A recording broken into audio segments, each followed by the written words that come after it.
드디어 이번 학기 마지막 강의를 하게 됐습니다. 이번 학기는 모세의 마지막에 관한 이야기로 마치려 합니다. 이제 요단강만 건너면 그토록 소망했던 가나안 땅을 밟게 될 모세에게 하나님은 그저 바라보는 걸로 만족하고 삶을 마감하라고 하십니다. 모세는 얼마나 아쉬웠을까요? 이 사진은 모세가 죽기 전 가나안 땅을 바라봤다는 느보산입니다. 모세를 상징하는 이런 조형물이 세워져 있죠.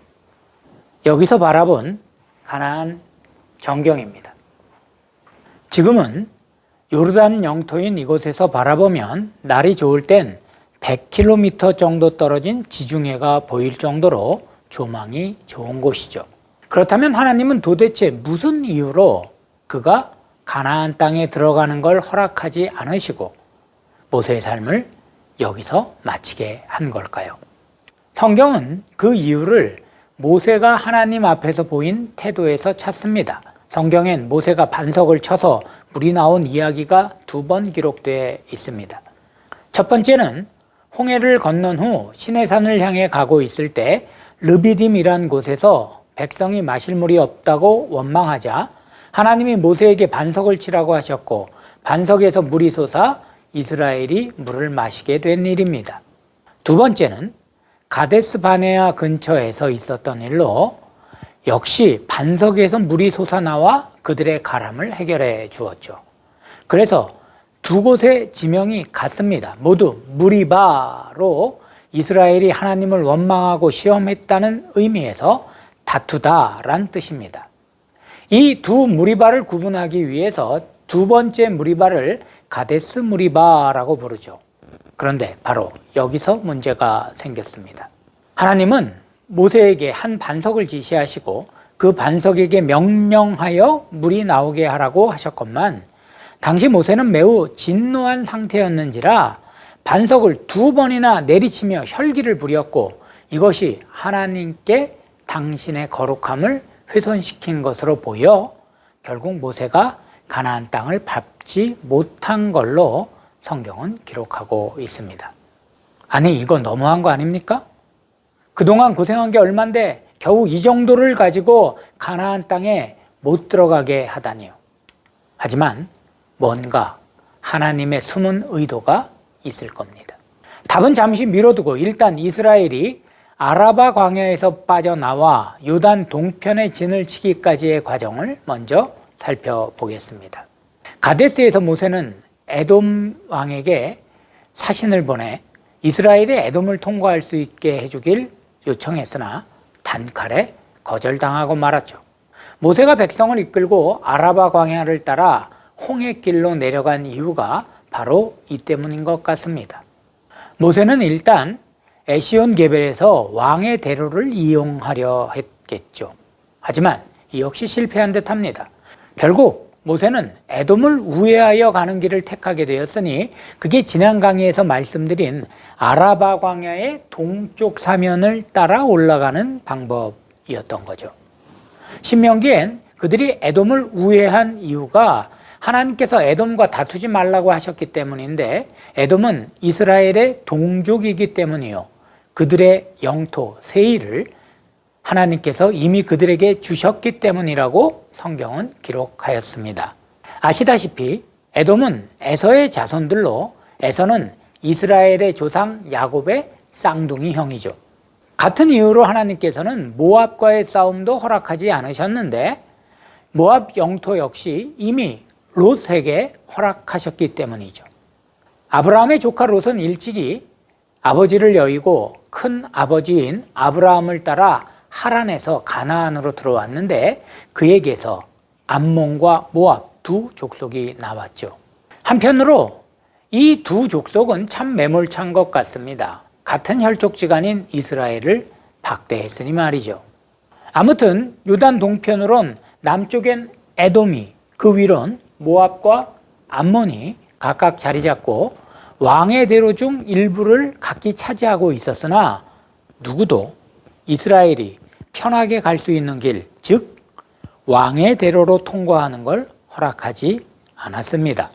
사실 모세와 이스라엘이 싸우길 마음먹었다면 에돔이나 모압은 그들의 상대가 되지 못했을 겁니다. 하지만 하나님께서 막으신 싸움을 할 순 없었던 거죠. 결국 이스라엘이 선택할 수 있는 건 그들의 영토의 경계를 따라 움직이는 것이었습니다. 하지만 그들은 또다시 아모리족인 시온이 다스리는 땅을 마주하게 되었죠. 모세는 점잖게 그 땅을 통과하도록 길을 내어줄 걸 요청했습니다만 시온은 군대를 동원하여 이스라엘을 막아섰죠.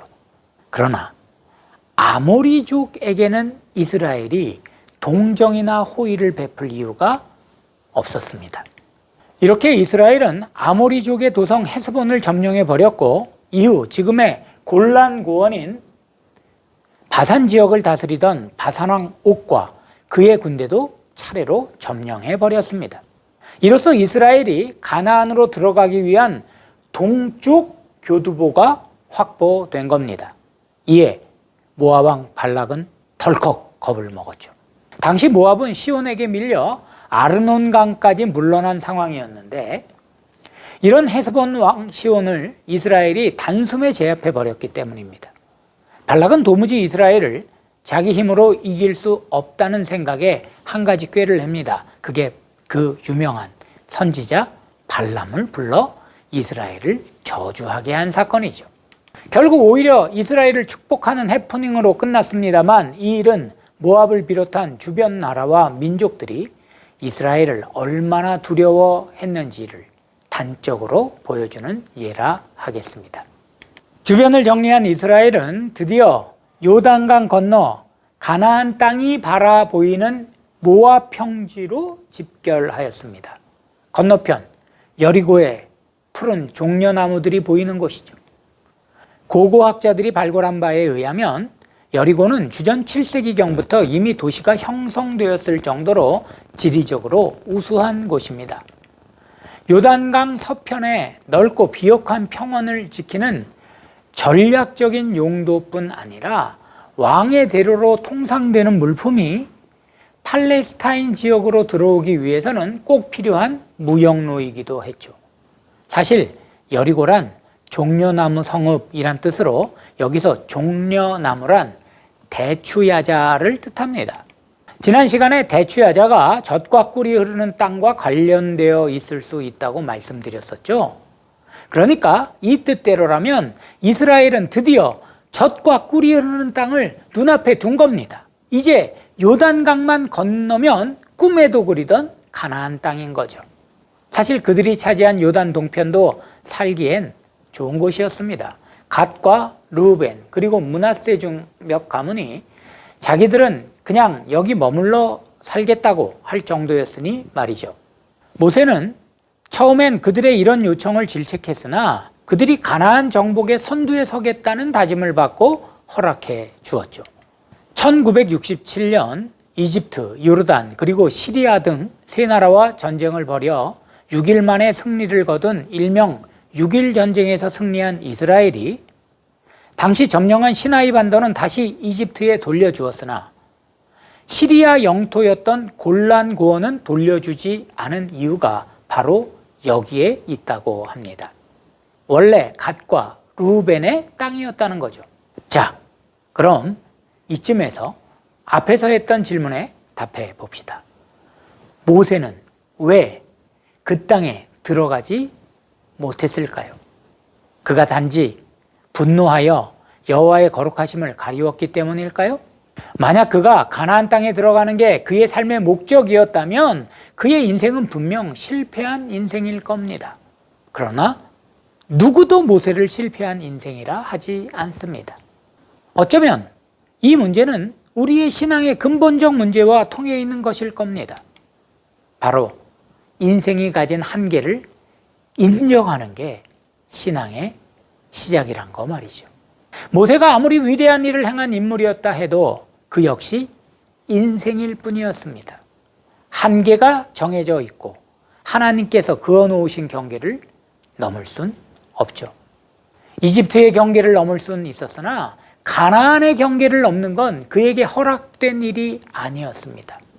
하지만 비록 그의 몸은 가나안에 들어가지는 못했으나 이스라엘을 가나안에 들어가게 한 인물이 모세라는 건 누구도 부인할 수 없는 일 아닙니까? 그래서 아마도 모세 자신은 가나안에 들어가는 일이 허락되지 않은 것으로 인해 아쉬워하거나 안타까워하지 않았을 겁니다. 그는 그에게 맡겨진 위대한 일을 멋지게 마쳤으니까 말입니다. 새 술은 새 부대에 담아야 하듯 가나안 경계 너머의 일은 이제 여호수아에게 맡겨졌습니다. 모세는 위대한 일을 했으나 결국 하나님의 도구였으며 이것이 그의 무덤조차 남겨놓지 않은 이유일 것입니다. 하나님은 모세의 이야기의 결말을 통해 오늘 우리에게도 너희는 인생일 뿐임을 잊지 말라고 말씀하십니다. 이번 학기 강의는 이렇게 마치겠고 다음 학기는 가나안에 들어간 이스라엘의 이야기부터 시작하도록 하겠습니다. 한 학기 동안 경청해 주셔서 감사합니다.